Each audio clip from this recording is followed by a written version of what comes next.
non pas au plan géographique, mais au plan d'histoire.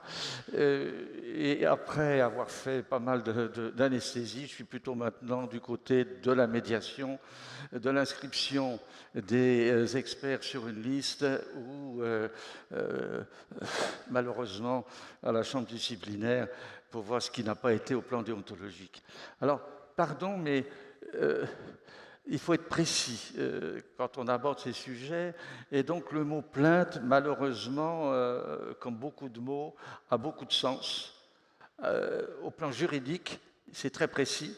Ça ne concerne que le pénal ou l'ordinal. C'est quelqu'un qui porte plainte au commissariat, à la gendarmerie, devant le procureur, ou quelqu'un qui porte plainte devant le Conseil de l'ordre. Et ça oblige à une action. Il y a des formes moindres, par exemple au pénal, simplement une main courante, ou au plan ordinal, simplement un signalement. Et puis, il y a un sens beaucoup plus large. Le patient qui écrit, qui se plaint d'avoir eu mal. Bon. Dans le langage courant, c'est une plainte. Au plan juridique, ça n'en est pas une. Mais c'est vrai aussi, pendant très longtemps, j'ai eu les coups de fil. Ah, monsieur, j'ai un malade qui porte plainte, qu'est-ce qu'il faut faire? Enfin, bon, bref, le titre du sujet.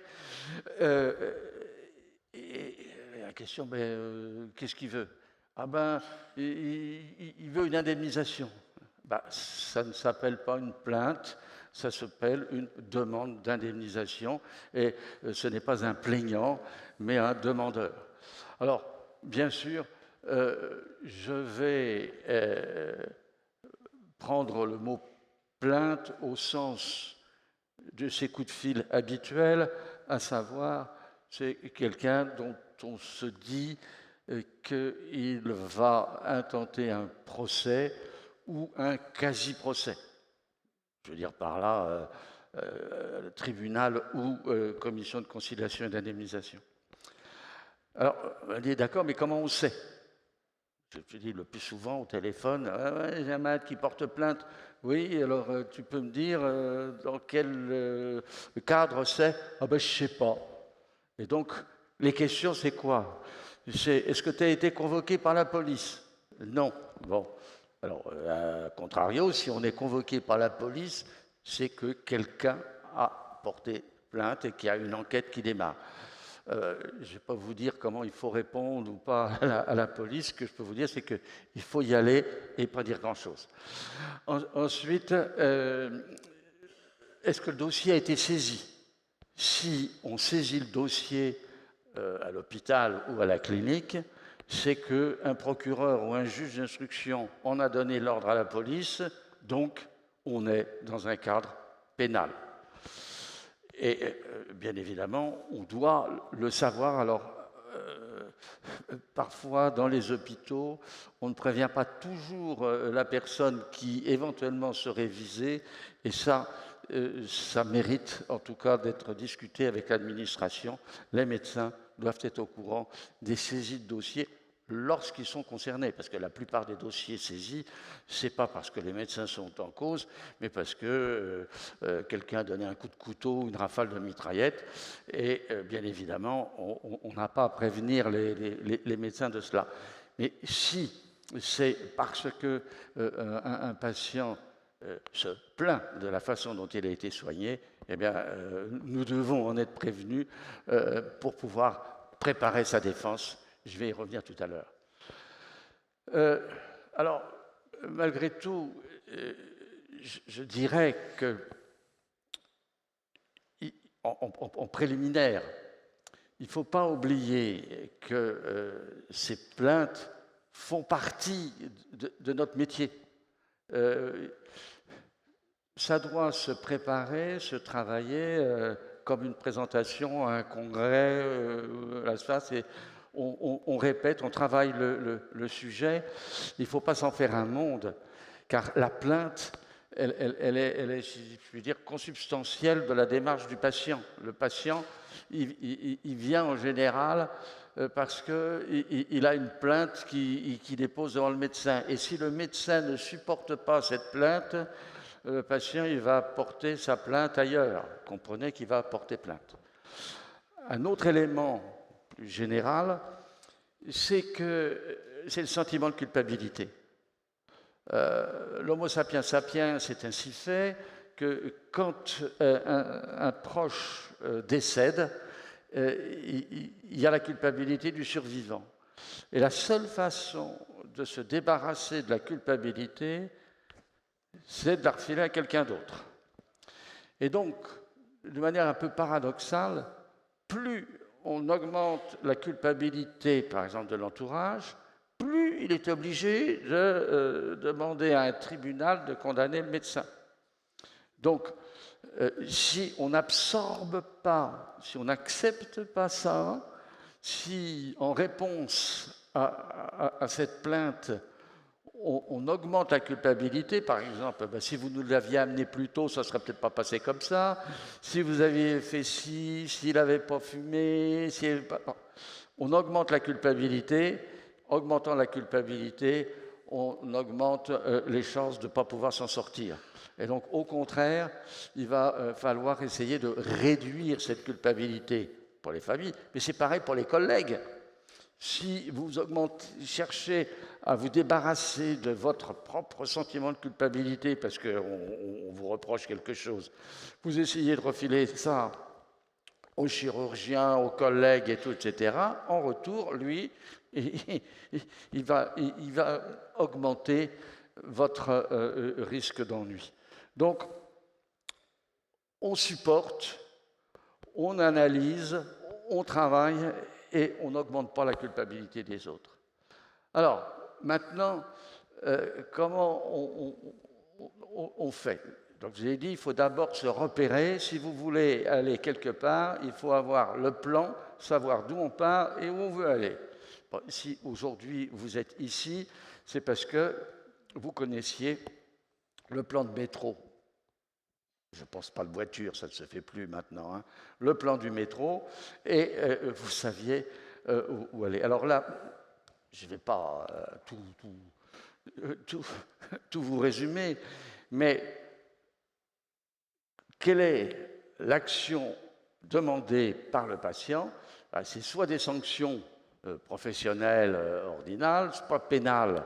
C'est donc il demande des sanctions, la prison ou des amendes. Ça peut être au contraire une indemnisation. Il y a encore un mot là qui est extrêmement précis, c'est contentieux. Contentieux égale tribunal.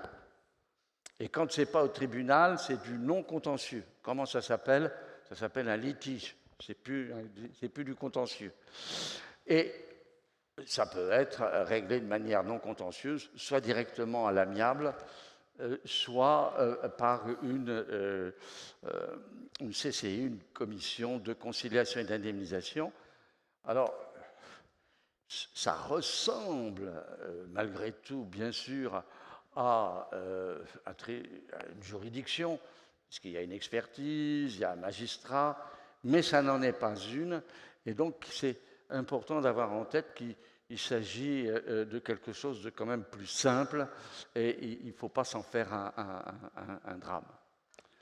Alors, comment savoir? Je vous l'ai dit, quand c'est une plainte au pénal, la convocation par l'OPJ. Quand c'est une plainte ordinale, vous avez un courrier du Conseil de l'ordre et une convocation. Là encore, il vaut mieux y aller. Quand c'est une demande d'indemnisation, ça doit toujours être explicite. Donc, à la question, c'est quoi la plainte? C'est quoi la structure en cause? Il ne peut pas y avoir d'interrogation. Plus exactement, si vous ne savez pas, c'est peut-être du pénal. Parce que le propre du pénal, c'est que tant qu'on n'est pas mis en examen, ce qui n'est pas souhaité, tant qu'on n'est pas mis en examen, on ne sait rien.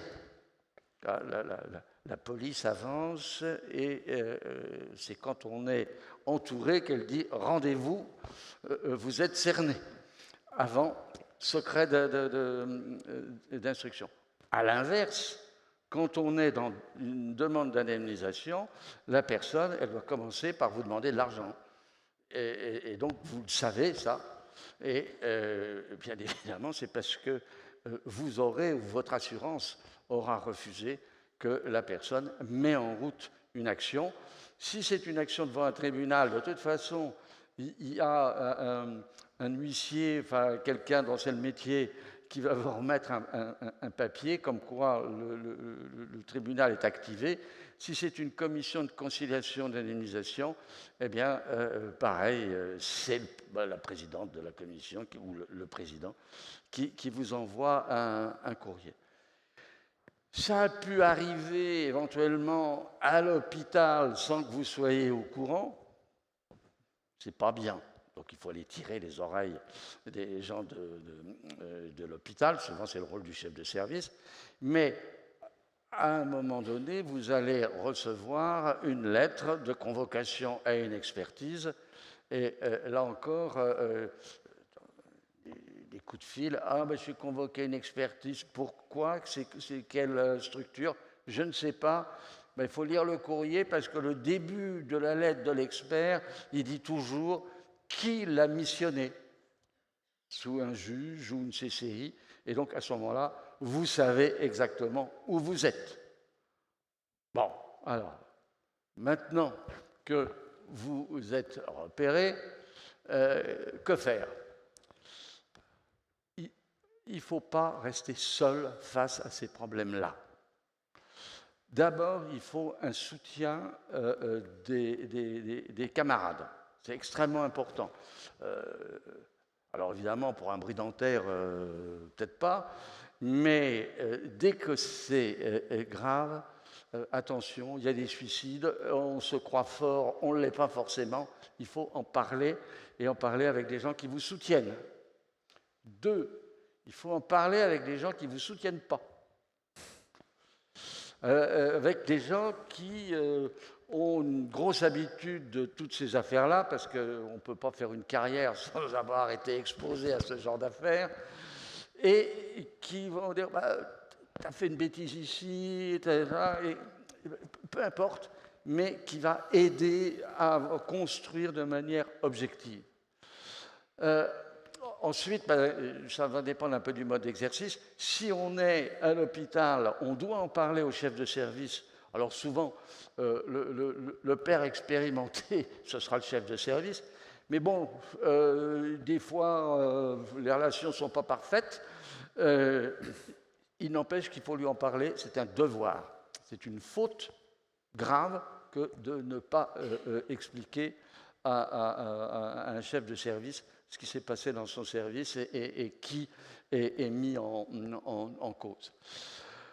En libéral, il faut en parler à son assureur.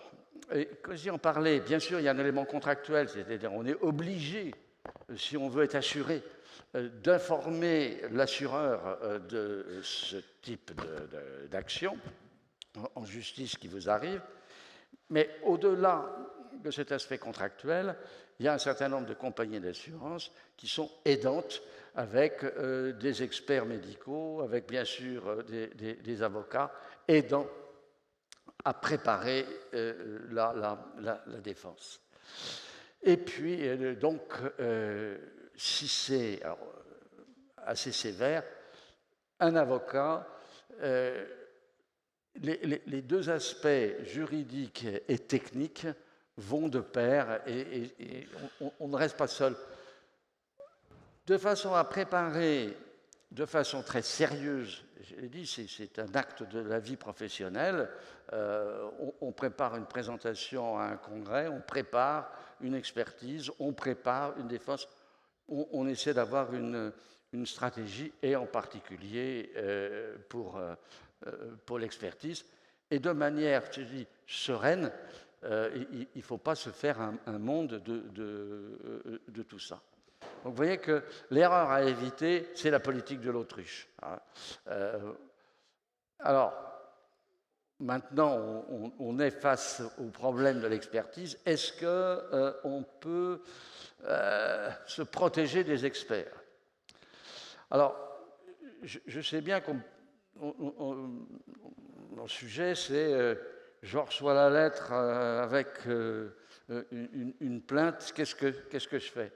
Ouais, vous ne m'empêcherez pas de dire que votre position, elle sera différente selon ce que vous avez fait au moment de l'accident, selon le dossier que vous aurez constitué. Donc, je vais revenir sur ces éléments-là. C'est-à-dire qu'il va falloir, notamment au moment de l'expertise, que vous puissiez montrer, et si c'est au civil, à la personne présente, famille ou patient, qu'on s'est d'abord préoccupé du patient. Alors on se préoccupera des affaires juridiques et du dossier après. Donc d'abord, ce qu'on a fait pour le patient. Ensuite, on conserve tous les éléments qui permettent de comprendre l'événement, les tracés. Des fois, il y a sur le scope des choses qui vont disparaître. On les prend en photo. Ça peut être aussi aller chercher dans les poubelles des ampoules. Donc, et ça, c'est sur le moment même. Hein, ce n'est pas un mois après que ça peut être fait. Ensuite, il y a la tenue du dossier. Donc, le dossier aura été renseigné avec des faits. Tous les faits que les faits. C'est quelque chose sur lequel je reviendrai encore parce qu'au moment de l'expertise, ce sera la même chose. Il faut être factuel, mais attention, pas baver, pas déborder.